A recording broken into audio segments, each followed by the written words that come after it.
Hello.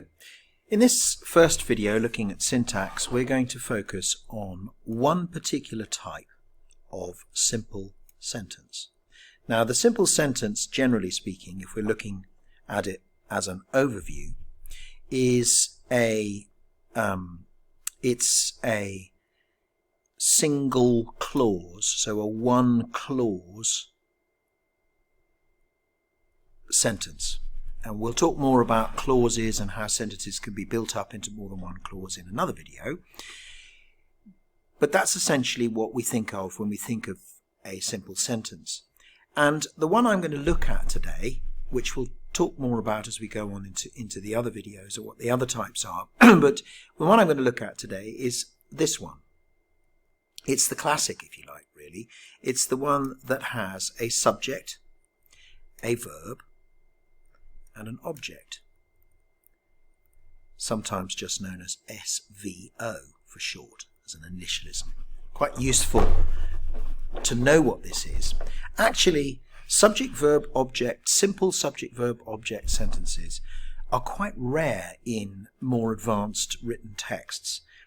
I've got a little excerpt here, which I will talk about later on, from an article by somebody called Caitlin Moran. She's writing in the Times newspaper, and she's celebrating the life of the pop singer David Bowie. And I was looking through the whole article and selected this bit here, and I found it actually pretty difficult to find a simple sentence that follows the subject-verb-object structure. And the reason for that is because it is really quite simple. It is really quite basic. And so what we're going to look at instead here, when we're looking at this structure, is a little line from young Joe here, who's just 3 years old, and he's just at Christmas time been given a pair, I think, of toys from Toy Story. Yes, which you've probably seen when you were little. And here he's actually interacting and playing with them. He's being imaginative in his use of language. And we are going to focus in a minute on this little fragment here. I shoot the baddie. So subject, verb, object. Subject, verb, object. A classic structure. The subject is the thing doing the action. Yes, so that is the person who's doing it.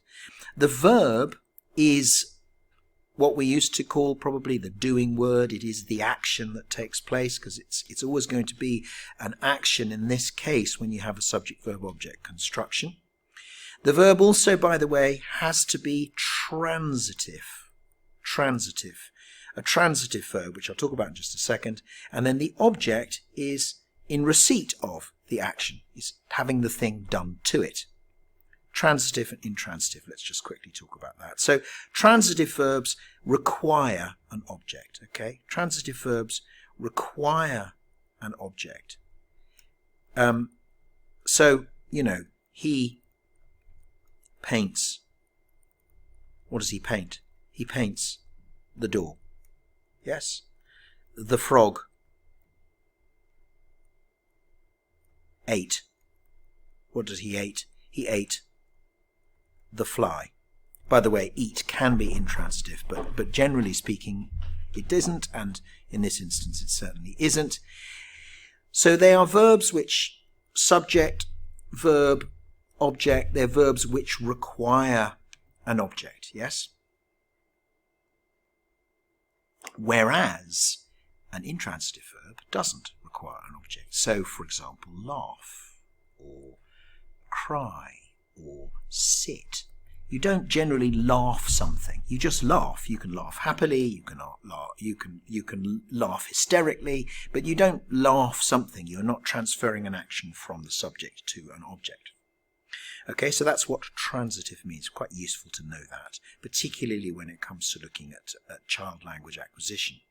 So in this particular instance, Joe has constructed a subject-verb-object sentence, and we would probably talk about the fact that he therefore is moving on from the two-word stage. Yes, he's able to construct something, he's able to use this pronoun successfully. You could argue, you could quibble a bit, and you could say I am shooting, or I have shot the baddie. I shoot the baddie is quite an unusual way to put it, but nonetheless it's quite clear, isn't it? Subject, I.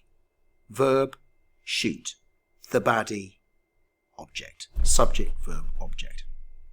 Now, I mentioned briefly the fact that it's actually really hard to find simple sentences in more complicated texts. I've found one here, or rather part of one in a shorter clause. So this is not a simple sentence because it's got extra clauses. But if you just took this little fragment here, the Beatles similarly created a whole new world, and you cut out this, which is an adverb, which we'll talk about in a subsequent video, then you've got the Beatles, subject, created, verb. What did they create? A whole new world. So I found one there, but there aren't that many in the thing, and that's probably because it is quite a basic form of construction, and therefore when you're writing about it and talking about it, it's probably in relation to something like child language acquisition that it would be most useful. I hope that's a good start. Thanks very much.